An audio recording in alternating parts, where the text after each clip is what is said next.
For years, the global energy conversation has treated nuclear power and hydrogen as two separate worlds. Nuclear was viewed as an old, rigid, inflexible power source, useful for baseload electricity but too slow, too expensive, and too politically heavy to fit into the new clean energy era. Hydrogen, on the other hand, was positioned as the young disruptor, a futuristic fuel dreamed of by engineers, governments, and climate strategists. One belonged to the past, the other to the future. But something unexpected is happening. A new generation of nuclear technology, small modular reactors or SMRs, is rewriting both narratives. These compact nuclear units are unlocking a pathway no one thought possible even a decade ago. Nuclear-powered hydrogen, produced cleanly, safely, continuously, and at a cost that could disrupt the entire global hydrogen industry. This is the breakthrough combination no one saw coming. And today we're going to uncover how SMRs and hydrogen are becoming one of the most powerful clean energy partnerships of the 21st century. To understand why this pairing is so important, we need to step back and look at the hydrogen problem. Hydrogen today is full of promise. It's the world's lightest molecule, a clean-burning fuel that releases only water when used in fuel cells. It's the only scalable way to decarbonize hard-to-abate industries like steel, shipping, ammonia, fertilizers, and aviation fuels. Yet the biggest challenge with green hydrogen has always been the same. It depends almost completely on cheap, consistent electricity. Electrolyzers split water into hydrogen and oxygen, but they require enormous amounts of power. If that electricity is expensive, or worse, intermittent, the economics collapse. This is why green hydrogen projects around the world have struggled to reach final investment decisions. Developers can't base billion-dollar projects on power sources that swing wildly with weather, season, and grid conditions. The hydrogen industry needs a power source that is clean. It needs one that is abundant. It needs one that is stable. And most of all, it needs one that is available every hour of the day, every month of the year. That's where SMRs enter the scene. Small modular reactors are not your grandfather's nuclear plants. They are not the massive gigawatt-scale concrete domes that take 10 to 15 years to build. SMRs are compact, factory-built reactors designed to produce anywhere from 10 to 300 megawatts of electricity per unit. More importantly, they don't just produce electricity, they produce heat. And that changes everything. Heat is the secret weapon of hydrogen production. Traditional electrolyzers rely entirely on electricity to break down water. But high-temperature electrolyzers, especially solid oxide electrolysis systems, become dramatically more efficient when heat is available. Instead of using electricity to heat the water, they use thermal energy. And SMRs are one of the world's most efficient, stable sources of high-quality heat. This synergy between SMRs and advanced electrolyzers is so strong that it fundamentally shifts the economics of hydrogen production.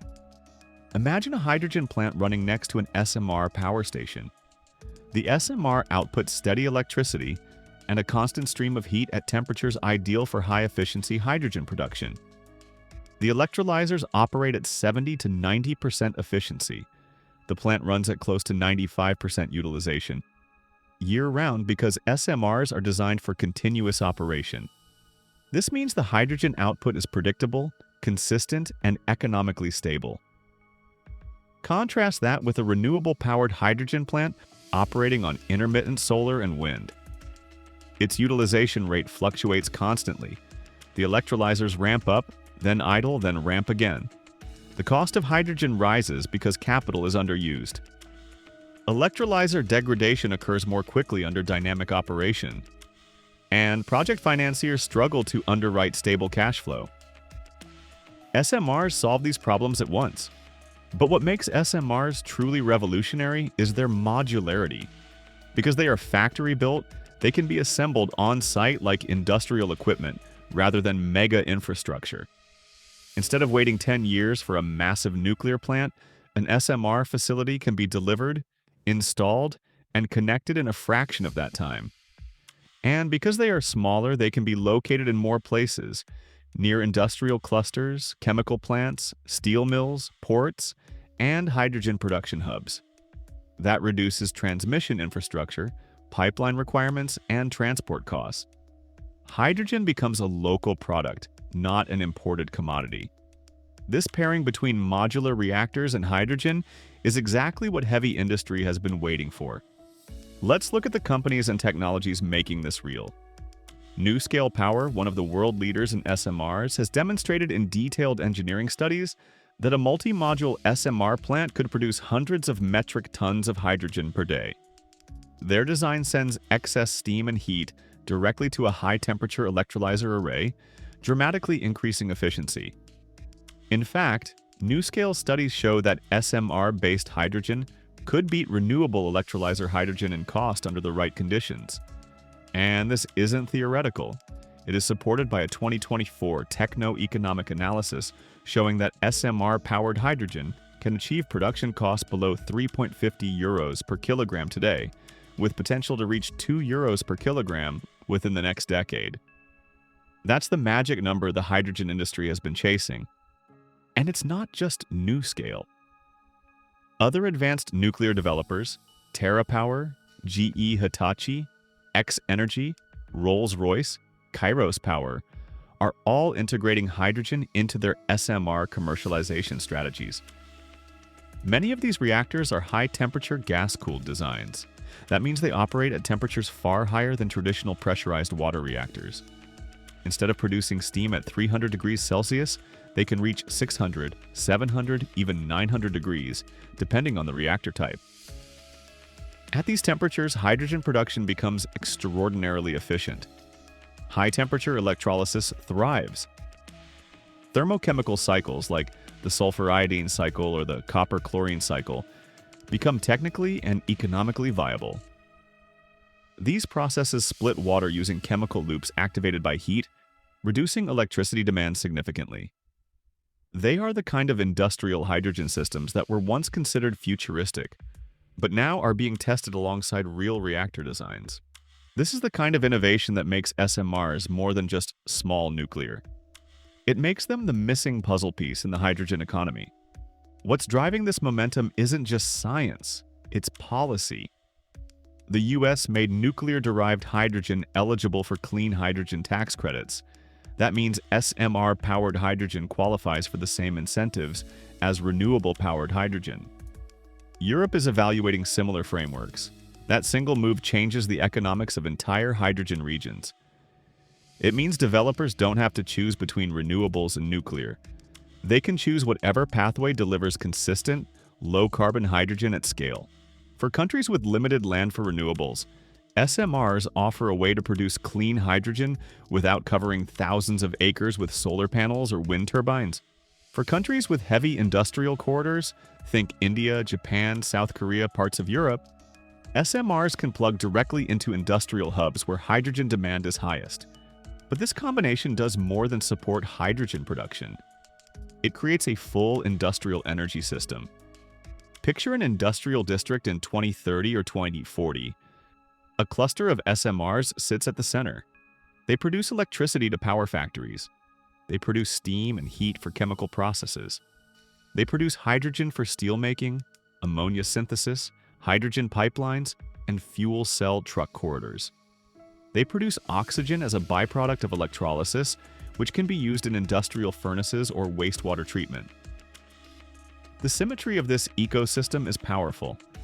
SMRs deliver what renewables cannot: compact, dispatchable, high-energy density power with integrated thermal capabilities. Hydrogen delivers what electricity cannot: long-duration storage, high-temperature industrial fuel, and molecular energy transport.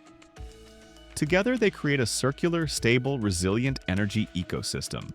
Now, consider the implications for global hydrogen competitiveness. Countries like the United States, United Kingdom, France, Canada, Japan, South Korea, and China, all of whom have advanced nuclear sectors, suddenly have a new pathway to become hydrogen superpowers. Countries with industrial heat demand, like Germany, India, or Saudi Arabia, gain a competitive advantage. Places with limited renewables potential, like Singapore or South Korea, gain a viable decarbonization tool.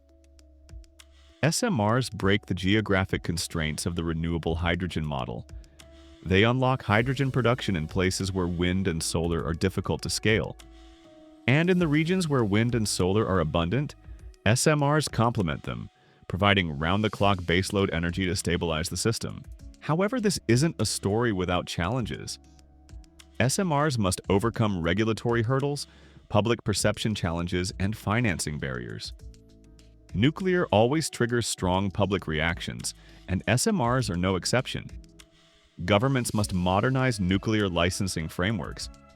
Investors must adapt to new financing models. Developers must educate local communities. But these challenges are solvable. And when you look at the global landscape, one thing is clear. SMRs are gaining more support, not less. In 2025, SMR projects are underway in North America, the UK, Eastern Europe, Canada, Asia, and even Africa. The world is moving toward compact, modular, flexible nuclear, not away from it. And here's the final piece of the puzzle. Renewable hydrogen and nuclear hydrogen are not competitors. They are partners. In a future energy system built on electrification, storage, hydrogen, and high-temperature industrial processes, we need multiple solutions. Solar and wind will dominate electricity production, hydrogen will dominate long-duration storage and heavy industry, and SMRs will provide the backbone of clean, stable energy supply, filling the gaps between intermittent renewables and industrial hydrogen demand. This is not a battle between technologies, it is the merging of them into a powerful, integrated system. When historians look back at the clean energy transition, the breakthrough of SMRs paired with hydrogen will be one of the defining stories. Not because it is flashy, but because it is practical. Not because it is trendy, but because it works. SMRs bring stability. Hydrogen brings flexibility. Together, they form one of the strongest, most resilient energy combinations possible. And now, the world is finally beginning to see it.